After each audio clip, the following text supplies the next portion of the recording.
আমাদের থানা বাচ্চাদের জমেছে সবাই সবাই এইটার মাধ্যমে 28 অক্টোবরের পরে যারা আন্দোলন সংগ্রামে রাজপথে 28 অক্টোবর এবং পরে রাজপথে সুন্দরভাবে কাজ করেছেন আমরা কর্মসভায়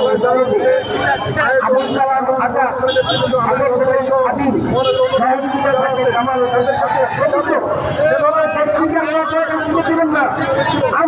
নেতৃত্বে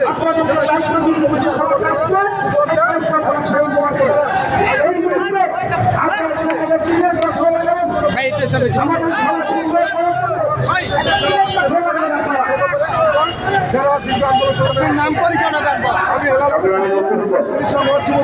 মহিলা দলের বন্ধুকে বলছি মহিলা নেতৃত্বে আপনাদের যেখানে